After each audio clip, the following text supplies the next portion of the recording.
അസ്സലാമു അലൈക്കും വറഹ്മത്തുള്ളാഹ്. പ്രിയപ്പെട്ടവരെ, വീണ്ടും നമുക്ക് സ്നേഹത്തിന്റെ കഥകൾ പറയാം.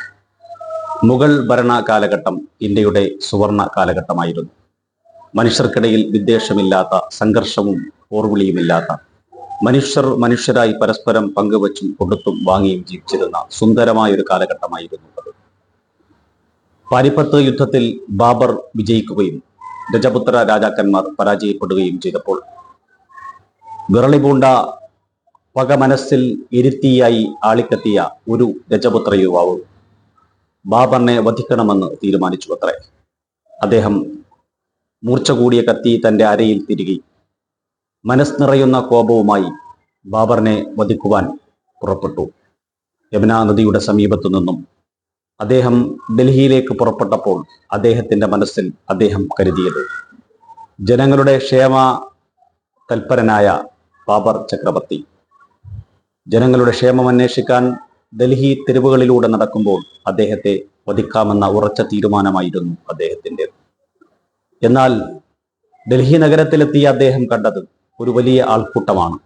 ആൾക്കൂട്ടത്തിന് നടുവിലേക്ക് അവിടെ സംഭവിക്കുന്നത് എന്തെന്നറിയാൻ ഓടിയെത്തിയ ചെറുപ്പക്കാരന് കാണാൻ സാധിച്ചത് ഒരു കൊച്ചുകുട്ടിയെ വിറളി പൂണ്ട ഉന്മാദത്തിന്റെ മദം പൊട്ടിയ ഒരാന ഭ്രാന്തമായ ആവേശത്തിൽ ചവിട്ടി അരക്കാൻ ശ്രമിക്കുന്നതാണ്. കൂടി നിൽക്കുന്ന പുരുഷാരത്തിൽ ഒരാൾക്ക് പോലും ധൈര്യത്തോടെ ആ കുട്ടിയെ രക്ഷിക്കാൻ സാധിക്കുന്നില്ല. രക്ഷിക്കാൻ വേണ്ടിയുള്ള മുറവിളി ഉയർന്നപ്പോഴേക്കും തെരുവിന്റെ കോണിൽ എവിടെ നിന്നോ ഒരു ശബ്ദമുയർന്നത് അതൊരു തോട്ടിയുടെ കുട്ടിയാണ്. ആ തോട്ടിയുടെ കുട്ടിയെ ആരാണ് കൈകൊണ്ട് സ്പർശിക്കുക? നിമിഷമാത്രക്കുള്ളിൽ കെട്ടും മട്ടുമുള്ള ഒരു യാത്രക്കാരൻ ആ കുട്ടിയുടെ അടുക്കിലേക്ക് പറന്നു വരികയും ആ കുട്ടിയെ തൻ്റെ കൈവെള്ളയിൽ ഒതുക്കുകയും സുരക്ഷിത സ്ഥാനത്തേക്ക് എത്തിക്കുകയും ചെയ്തു. കുട്ടിയെ രക്ഷിക്കുന്നതിനിടയിൽ ആ യാത്രക്കാരന്റെ വിലപിടിപ്പുള്ള തലപ്പാവ് തറയിലേക്ക് വീണുപോയി. ആ തലപ്പാവ് കണ്ട ജനങ്ങൾ ആർത്തു വിളിച്ചു. കുട്ടിയെ രക്ഷിച്ച ആ മനുഷ്യൻ ബാബർ ചക്രവർത്തിയാണ്.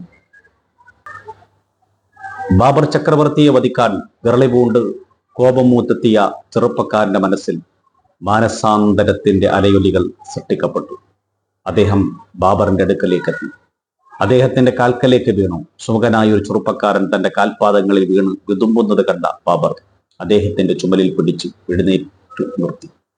എന്നിട്ട് അദ്ദേഹത്തിനോട് ചോദിച്ചു, എന്തു പറ്റി നിനക്ക്? അദ്ദേഹം തന്റെ കഥകൾ വിശദീകരിച്ചു.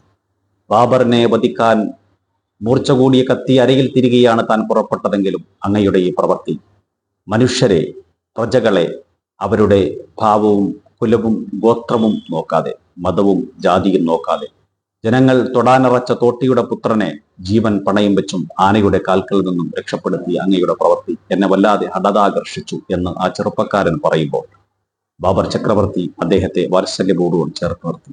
അദ്ദേഹത്തിന്റെ മൂർധാവിലേക്ക് തന്റെ കൈവിരൽ തുമ്പുകൾ കൊണ്ട് തലോടി.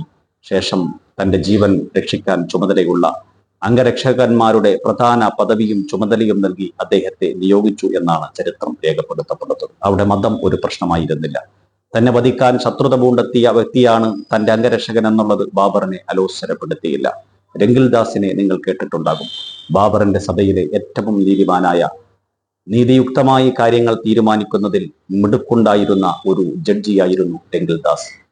ഒരിക്കൽ ഉപജാപങ്ങൾ മൂത്തിട്ട് രംഗിൽദാസിനെ ജനങ്ങൾ രാജകൊട്ടാരത്തിൽ നിന്നും പുറന്തള്ളാനുള്ള ശ്രമങ്ങൾ നടത്തിയപ്പോൾ അദ്ദേഹം സ്വയമേവ വേഷം മാറി അദ്ദേഹം നാടുവിട്ടെങ്കിലും രംഗിൽദാസിനെ കൂട്ടി തൻ്റെ അടുക്കലേക്ക് ചേർത്തു വെച്ച് വീണ്ടും ജഡ്ജിയാക്കി നീതി നിർവഹണത്തിന് വേണ്ടിയിട്ട് ചുമതലപ്പെടുത്തിയ വ്യക്തിയുടെ പേരാണ് ബാബർ ചക്രവർത്തി. അവിടെ പ്രശ്നമായിരുന്നില്ല, സൗഹൃദമായിരുന്നു. മനുഷ്യന്റെ കഴിവുകൾക്കനുസരിച്ച് പദവിയും പാരമ്പര്യവും നൽകുന്ന ഒരു പ്രക്രിയയാണ് മുഗൾ ഭരണകാലഘട്ടത്തിൽ ഇന്ത്യയിൽ നിലനിന്നിരുന്നത് എന്ന് ചരിത്രം വളരെ കൃത്യമായി നമ്മെ ഓർമ്മപ്പെടുത്തുകയാണ്. പ്രിയപ്പെട്ടവരെ, സ്വന്തം കുടീരങ്ങൾ ജീവിച്ചിരിക്കുമ്പോൾ തന്നെ പണിതുയർത്തുകയും ഇവിടെ തന്നെ അടങ്ങണമെന്ന് ഉത്കടമായി ആഗ്രഹിക്കുകയും ചെയ്തവരായിരുന്നു യൂറോപ്പിലൊഴികെയുള്ള ഇന്ത്യയിലേക്ക് വന്ന എല്ലാ ഭരണാധികാരികളും.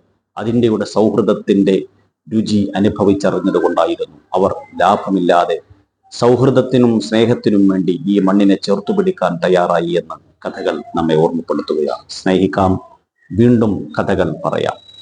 അസ്സലാമു അലൈക്കും വറഹ്മത്തുള്ളാഹി തആല വബറകാതുഹു.